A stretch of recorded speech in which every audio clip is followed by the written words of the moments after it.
Na gaida ke yarda na zo da ke Fadima. Biyayyar aure sam ba a kai ki ba, haƙuri da tausayi gadon shugaba. A aikin gida ba wanda bakiyo shi ba, yar shugaban duniya da kuma lahira Fadima.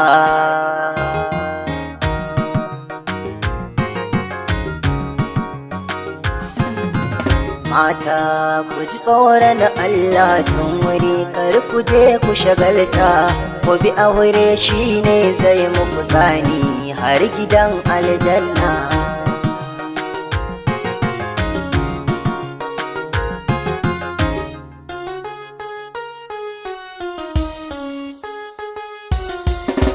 Bismillah Allah rabbu ubangiji ni da kai zan fara, wata waka zan Allah dobe ni ka nufe ni in tsara. Faɗakarwa yau zan hari da nasiha na taho zan rera, Allah taimake ni ka ƙaran himma don macecin raina.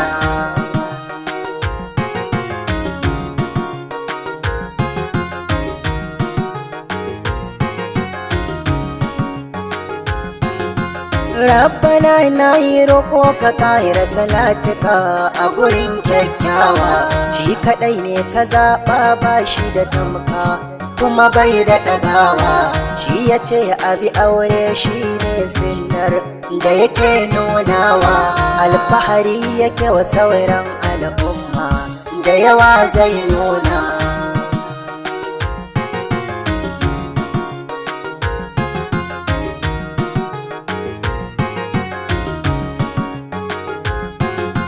Assalatun ka sa matansa da ‘ya'ya har da jikokinsa, ka saka sahabban nan keɓaɓɓu masu ɗaukar fansa. In an taɓa annabi ba sa barci sai sun kawo makiyansa. Sahabbai abin da kuka yi na gode, kun taimaki raina.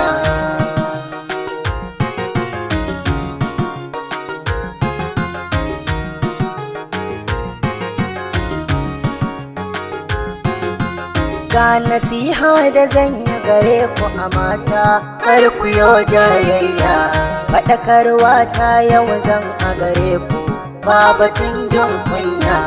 Mata ku ji tsoron Allah kun je, kar ku kauce hanya. Ku tsaya ku bi aure shine ibada har gidan aljanna.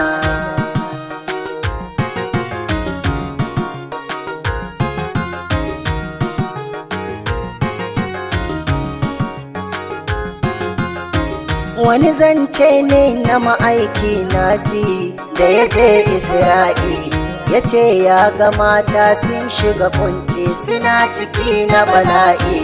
Ma'aiki Rasulillah ya yi koka ya tambaya mai nau'i, aka ce mata yanda bakin hali su ake yi wa kona.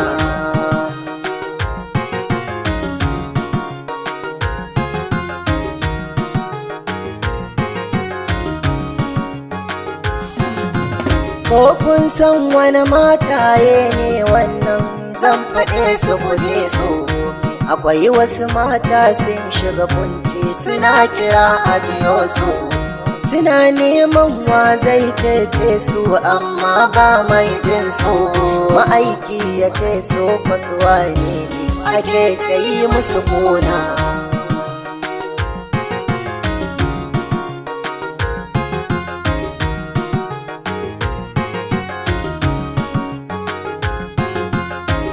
Aka ce wannan wasu mataye ne da ba sa je su, masu yin na ado ne ba wani Allah ba ga mazajen su. Ba sa yi wa mazajen kuma naso komai kukansu. Allah shi ya tanadi mai yin sabo a wuta zai kona.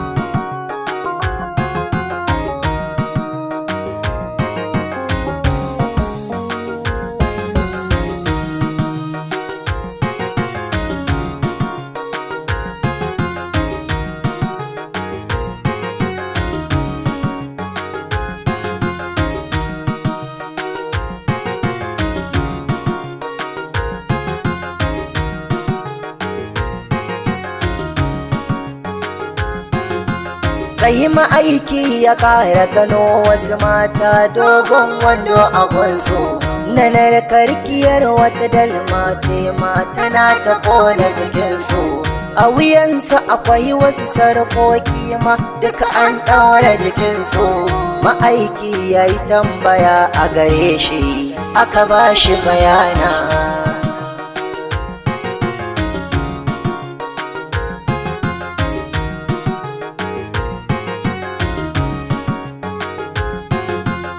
sai ya ce wannan wasu mataye ne waɗanda sun da raini masu zage mazajen aurayensu yake ta bashi bayani suna cewa ga mazajen nasu kai dai mummuna ne ta manta Allah shi ne yayi ta kuma shi yayi raina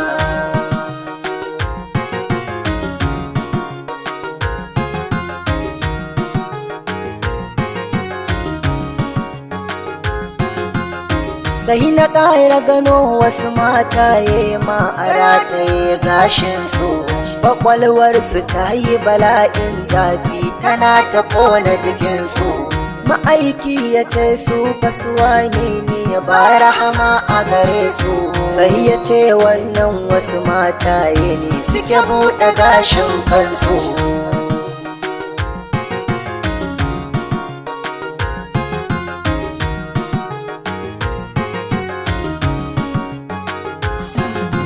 sai ma'aiki ya ƙara gano wasu mata duka an shafa jikinsu sun yi baƙiƙirin kamar wata kwalta ba rahama a jikinsu ya ce jibrilu suwa ne wannan ba a jin kokansu ya ce masu canja halitta ne su har da gashin kansu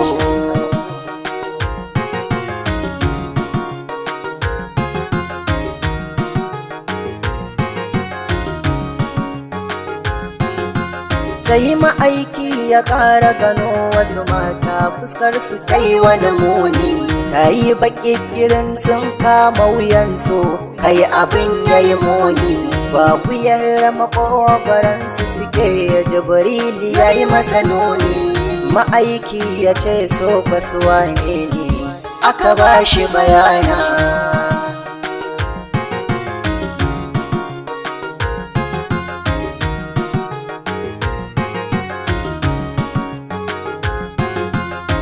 Jibril ya ce wasu mataye ne masu babban laifi maza ne da mata ne suka kebe wutar Allahu da zafi sun zauna duk ba muharramai ba suna gunsu babu mayafi shi yasa Allahu yake masu wannan za su ɗanɗana ƙona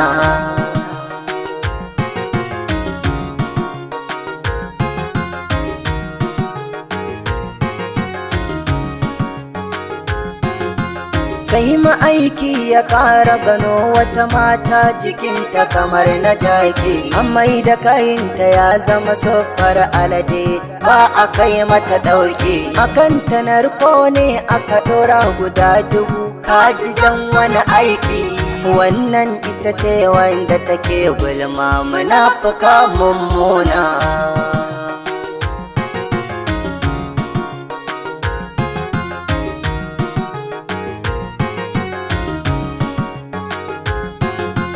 To anan ni nake so zana takaita ya kai mai sauraro akwai tabiyinta kananan zanyo babatin jin tsoro sunana Ibrahim Khalifa unguwar Hotoro aramun kwalabe za ku kira ni na yabon manzona mata ku ji tsoron Allah tun wuri kar ku je ku shagalta ku bi aure shine zai muku sani har gidan aljanna